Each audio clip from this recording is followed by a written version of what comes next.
മോളി ഉണ്ടാക്കിയാലോ? ആദ്യം നമുക്ക് മീൻ ലൈറ്റ് മാഗ്നേഷൻ ചെയ്ത് ഒരു 10 മിനിറ്റ് റെസ്റ്റ് ചെയ്യാൻ വെക്കാം. ശേഷം ഒരു പാൻ അടുപ്പത്ത് വെച്ചിട്ട് നമുക്ക് ഓരോ മീനായിട്ട് നമുക്ക് വറുത്തെടുക്കാം. നല്ല ഡീപ്പ് ഫ്രൈ ആവണ്ട, ഒരു മീഡിയം ഫ്രൈ മതി. അതിനുശേഷം നമുക്ക് 2 സൈഡും മറിച്ചിട്ട് നന്നായി കുക്ക് ചെയ്യാം.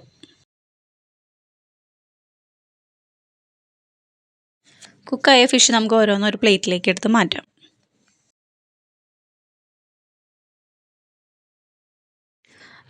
മീൻ വറുത്ത എണ്ണയിലേക്ക് തന്നെ നമുക്ക് ഒരു ചെറിയ കഷ്ണം പട്ടയും 2 ഏലക്കയും 2 കരയാമ്പൂ ഇടും. അതൊന്ന് സോട്ടായതിന് ശേഷം ഒരു കഷ്ണം ഇഞ്ചി ചെറുതായി അരിഞ്ഞതും വെളുത്തുള്ളിയും പച്ചമുളകും ചേർത്ത് നന്നായി വഴറ്റി കൊടുക്കുക.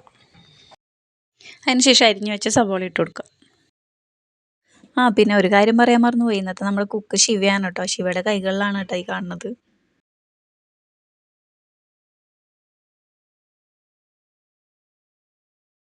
അതിനിടയിൽ നമ്മുടെ വേദു വന്നിട്ട് മീൻ വറുത്ത് വെച്ചത് എടുക്കാൻ വരുന്നുണ്ട്. അപ്പോൾ ശിവദാ ചീത്ത പറഞ്ഞുകൊണ്ടിരിക്കുന്നത് ഒരു കഷ്ണം ഇവിടെ നിർത്ത് കൊണ്ടുപോയിട്ടുണ്ട്. സവാള ഒരുവിധം വഴണ്ടി വന്നതിന് ശേഷം നമുക്ക് അരിഞ്ഞു വെച്ചിരിക്കുന്ന ഒരു തക്കാളി അതിലേക്കിട്ട് നന്നായിട്ട് വഴറ്റി കൊടുക്കാം.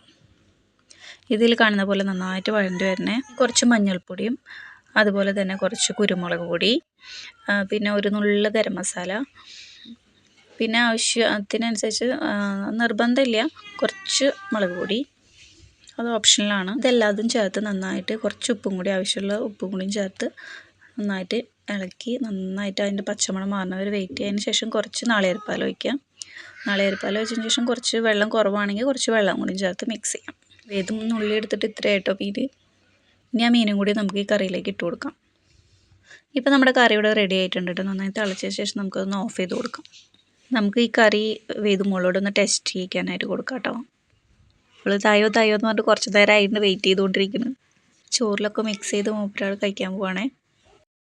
വേദു, ചേച്ചി ഉണ്ടാക്കിയ ഫിഷ് മോൾ എങ്ങനെയുണ്ട്? എനിക്കിത് തന്നെ വേണം.